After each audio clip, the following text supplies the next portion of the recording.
The champagne glass shattered against the marble floor, crystal shards scattering like Celeste Vance's dignity across the ballroom of the Grandview Hotel.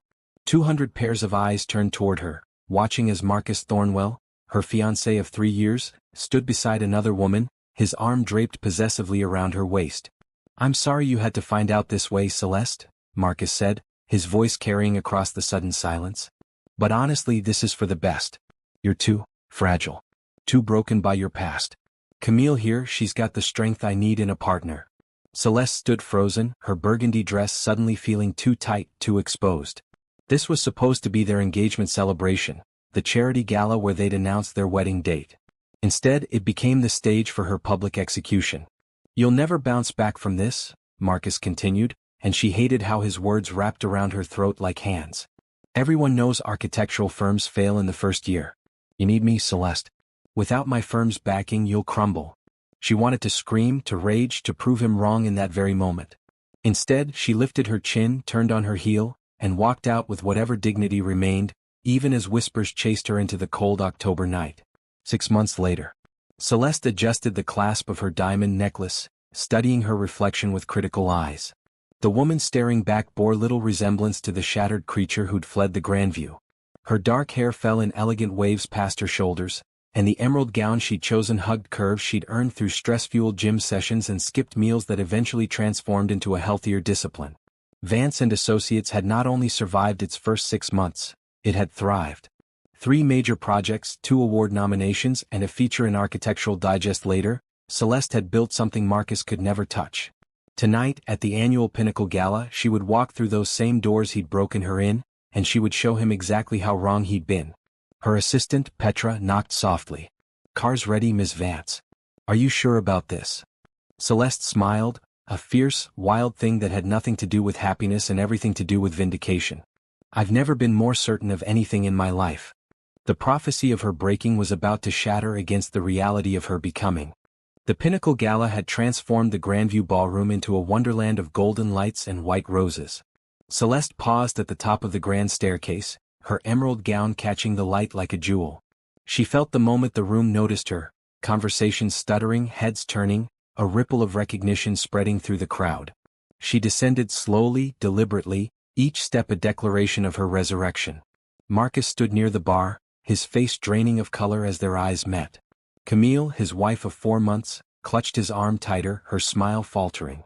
But Celeste's attention was caught by someone else entirely, a man standing apart from the crowd, watching her with an intensity that made her breath catch. Donovan Pierce. She recognized him from Forbes covers and tech conferences. The billionaire who'd revolutionized sustainable technology, known for his reclusiveness and his brilliant, uncompromising mind. He was taller than she'd expected, his dark suit tailored to perfection, his eyes, a striking gray, following her movement across the floor. "Celeste." Marcus materialized beside her before she could reach the champagne table. "You look different." "I am different," she replied coolly. "Success tends to transform people." His jaw tightened. That feature in Architectural Digest was premature. 3 projects don't make a legacy. You're still the same scared girl who couldn't. "I believe the lady came here to enjoy the evening, not endure tedious conversation." The voice was smooth, cultured, with an edge of steel beneath the politeness. Donovan Pierce stood beside her now, close enough that she could smell his cologne, cedar and something darker, more mysterious. He extended his hand to Marcus with a smile that didn't reach his eyes. "Donovan Pierce. And you are?" "Marcus Thornwell, Thornwell and Associates." Marcus's handshake was aggressive, compensating. "Ah. The firm that passed on the Riverside project." Donovan's tone was pleasant, conversational. "Celeste's design was remarkable. Your loss, I believe." Marcus's face reddened. "I don't recall." "If you'll excuse us," Donovan said, not waiting for a response. He offered Celeste his arm. "Miss Vance, would you do me the honor? I find I'm suddenly desperate to escape boring conversations."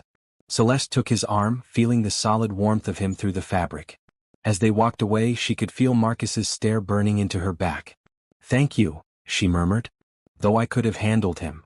"Oh, I'm certain you could have destroyed him," Donovan replied, guiding her toward the terrace. "I just wanted the pleasure of your company for myself. I've been hoping to meet you all evening." The autumn air wrapped around them as they stepped outside, away from the crowd. Celeste turned to face him, finding those gray eyes studying her with unnerving focus. "Why?" she asked simply.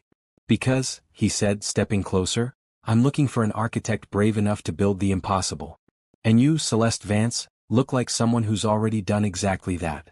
The terrace overlooked the city, a carpet of light spreading toward the horizon. Celeste leaned against the marble balustrade, aware of Donovan's presence beside her, close but not touching, respectful of her space yet magnetic in his proximity. "The impossible," she repeated, turning to face him. "You're talking about the Eden Project." His eyebrows rose with approval. "You've done your research.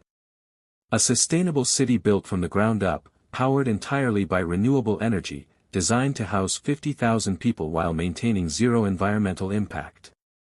She smiled. "It's been whispered about in architectural circles for months. Everyone assumes it's vaporware. And what do you assume?" He shifted closer, and she caught that scent again, cedar and night air and something uniquely him. "I assume you don't waste time on rumors or half-measures." She met his gaze directly. "I assume if you're here talking to me, you're serious about building it. And I assume you've been watching me for longer than just tonight." A slow smile spread across his face, transforming him from handsome to devastating. "You're right on all counts. I've followed your work since the Riverside Project.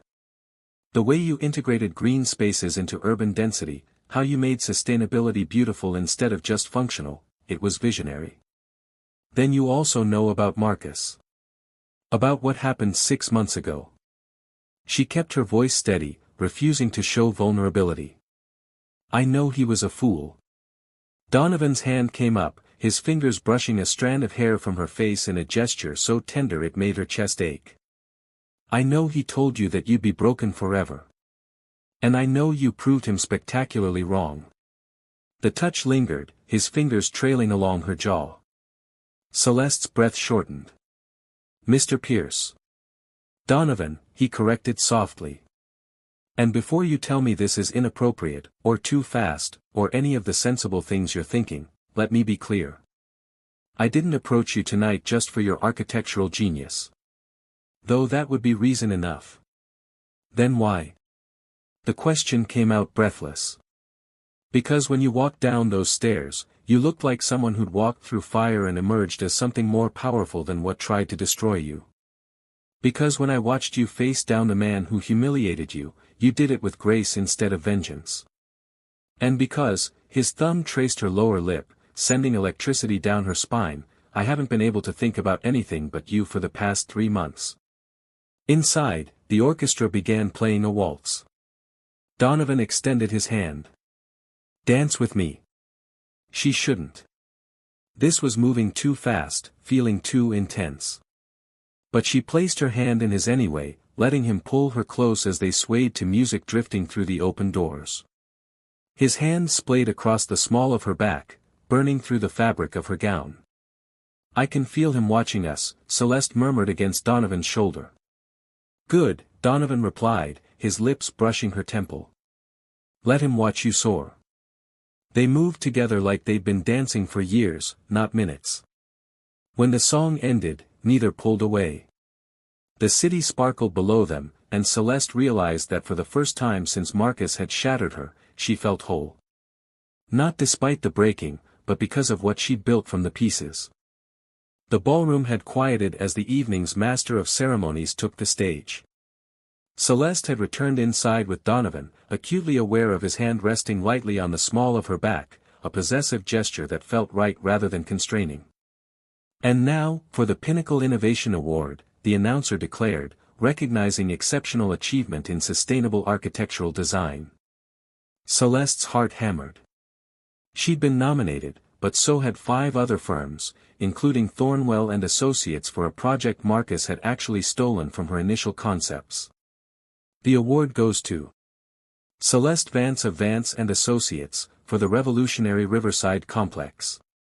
The room erupted in applause.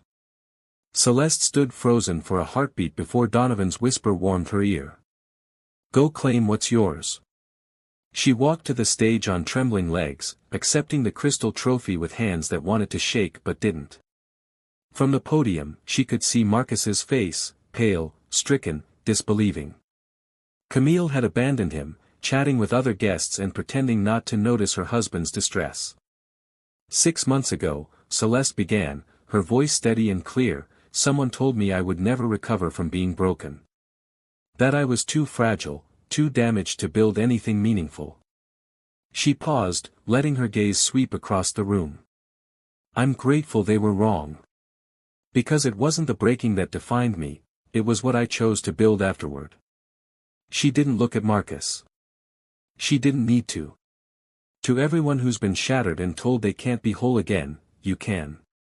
But you don't have to become what you were before. You can become something entirely new, something stronger, something yours. The applause was thunderous. As she descended the stage, Donovan met her halfway, pulling her into an embrace that felt like coming home. Spectacular, he murmured against her hair. Mr. Pierce, Ms. Vance, an assistant appeared at Donovan's elbow. The rooftop garden is ready as you requested. Celeste looked up at him questioningly. Donovan's smile was almost shy, an expression that seemed foreign on such a confident man. I had a feeling this would be a night worth celebrating properly. Will you join me? The rooftop garden was a secret oasis she hadn't known existed. String lights hung between potted trees, and a blanket had been spread on the grass beside a small fountain. The city sprawled below them, but up here, they existed in their own private universe. You planned this, Celeste said, wonder coloring her voice. I hoped, Donovan corrected, drawing her close. There's a difference. His hands cupped her face, thumbs stroking her cheekbones. Celeste Vance, I want you to design Eden City. But more than that, I want to know you. Not just the brilliant architect, but the woman who turns pain into power. The woman who dances like she's defying gravity. Donovan, his name was a prayer and a question. He kissed her, and the world tilted. His lips were soft but demanding, coaxing her to open for him, deepening the kiss until she forgot about Marcus, about the gala, about everything except the feeling of Donovan's arms around her and the taste of champagne on his tongue. When they finally broke apart, both breathing hard, he rested his forehead against hers. Build my city with me.